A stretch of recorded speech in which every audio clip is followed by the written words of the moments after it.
Já são 24 dias da guerra entre Israel e Hamas.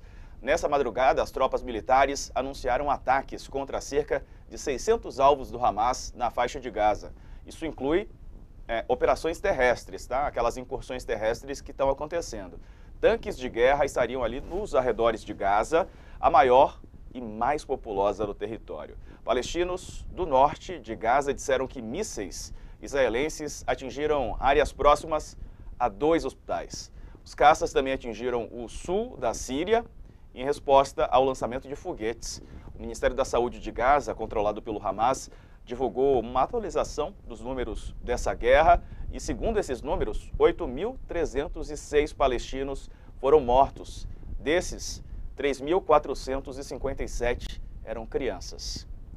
Vamos então começar aqui com os nossos convidados. Hoje comigo, claro, como sempre, às manhãs, nas primeiras edições, o Josias de Souza, também a Karina Stange Calandrin, que é professora de Relações Internacionais, e o Thales Faria, também sempre conosco nas manhãs. Um ótimo dia aos três. Começar a fazer a primeira pergunta para a professora. Professora, como é que a senhora avalia esse momento da guerra, né, com as incursões terrestres, e a gente está vendo Israel cada vez mais entrando no território, em Gaza, né, e o número de mortes de civis também, um número impressionante, né? Sim, bom dia a todos. Realmente, esse novo momento da incursão, agora a incursão terrestre de Israel em Gaza, demonstra que estamos em uma nova fase da guerra. Agora, né, já era esperado uma invasão terrestre de Israel em Gaza, só que, infelizmente, tem vitimado muitos palestinos.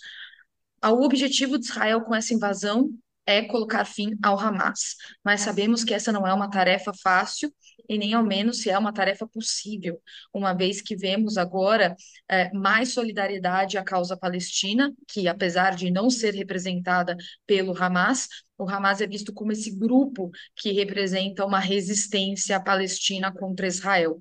Vemos até que na própria Cisjordânia, outra região habitada por palestinos, também a solidariedade ao Hamas tem crescido e atos violentos contra forças de Israel também têm acontecido.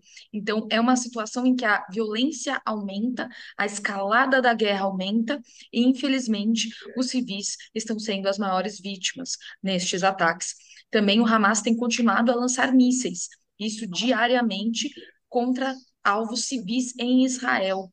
Apesar de Israel possuir o Domo de Ferro, que é um sistema de defesa muito poderoso, com o número de mísseis que o Hamas tem lançado cada vez maior, ainda tem aqueles que conseguem atingir o solo, e inclusive afetando cidades como Tel Aviv, né, que não é muito comum vermos isso.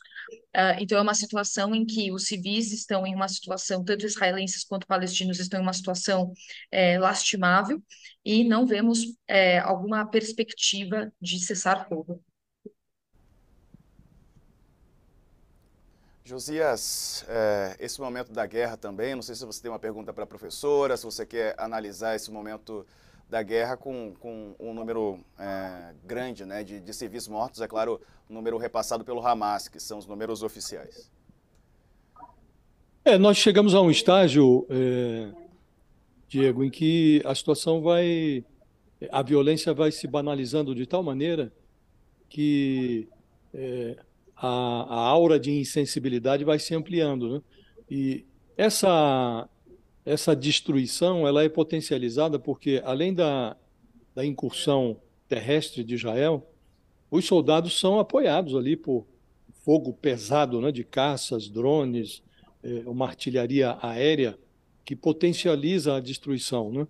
E nesse instante, diante de tanta dessa insensibilização coletiva, a ONU deve se reunir novamente hoje, né, Diego?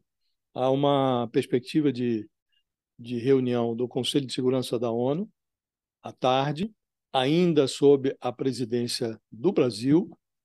E o que soube, Diego, é que a diplomacia brasileira, diante dessa intensificação dos ataques de Israel, fez muita negociação durante o final de semana para tentar costurar um novo texto de uma resolução de teor humanitário que pudesse ser analisada pelo Conselho de Segurança. Muita negociação. O chanceler brasileiro Mauro Vieira voou para Nova York nesse domingo, chegou há pouco em Nova York, pelo que soube, para presidir essa reunião. Agora, a despeito de todos esses esforços, nem o Itamaraty, nem a diplomacia brasileira acredita que o Conselho de Segurança será capaz de aprovar uma resolução que imponha um mínimo de racionalidade e decência a esse conflito.